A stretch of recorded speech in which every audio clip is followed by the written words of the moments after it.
This is Steve Roll with the Travel Ojos blog. I'm happy to announce the release of the free ebook, Latin America at Ground Level. One of my goals for 2010 was to produce an ebook that would showcase the work of the Latin America travel blogging community.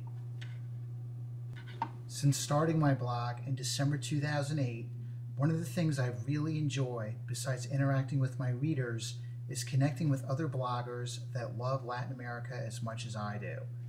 One of the best parts of putting the ebook together was contacting some of my favorite bloggers and asking them if they'd like to contribute.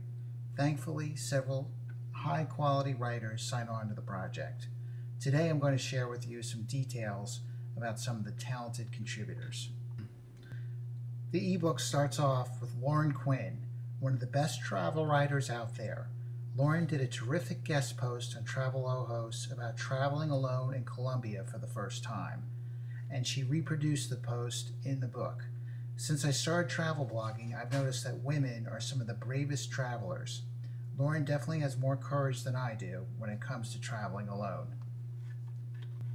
If you don't believe me, go to her blog and check out her posts about her run-in with the police in Venezuela. Lauren is also an expert on Cuba. This entry is by Kelly McLaughlin of the Cancun Canuck blog. I've been reading her blog for a couple of years now, and this post about the phrase ni modo in Mexico is one of my favorite. Ni modo is sort of the Mexican equivalent of whatever. Once you read Kelly's blog for any length of time, you'll come to understand that she's really not a whatever kind of person, and this whole type of attitude sort of drives her crazy. Kelly was one of the earliest supporters of Travel Ojos, and her blog has a big following among the expat crowd in Mexico. One of the things I like about her blog is that she writes about both the good and the bad parts of living in so-called paradise. This entry is by Matador Network's senior editor, David Miller, and it's one of my favorites. David is great at writing narratives that describe an experience. One challenge for him was that I asked each contributor to limit their entry to 300 words. David somehow does this and delivers a vivid narrative that makes the reader feel as if they were on the beach there with him as he surveys the waves.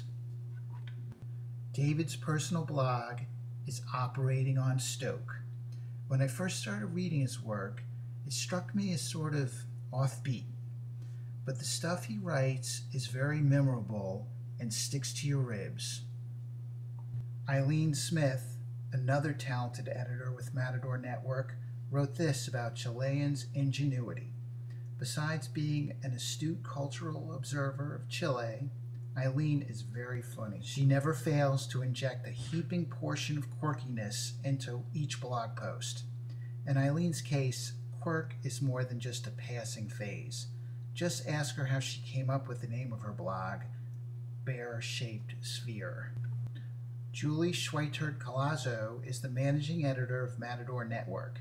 She also happens to be a real lover of all things Latin America. Here, she writes about what a basic role music plays in everyday life in Mexico City. One of Julie's personal blogs is Collazo Projects, which is about the social, political, cultural, and artistic aspects of life in the Americas. Unlike many travel writers, Julie often manages to address real-world social issues in much of her work. Angelina Brogan is one of my favorite traveling bloggers. I say that because she often does more than merely describe her itinerary.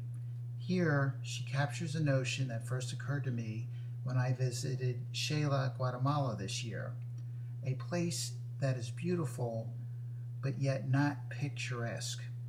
She shared this post with me a few months ago after the New York Times frugal blogger slammed Leon, Nicaragua on Travel Ojos. This is Angelina's superbly named blog, Bacon is Magic. So if you haven't yet, check out these talented writers by downloading the free ebook Latin America at Ground Level.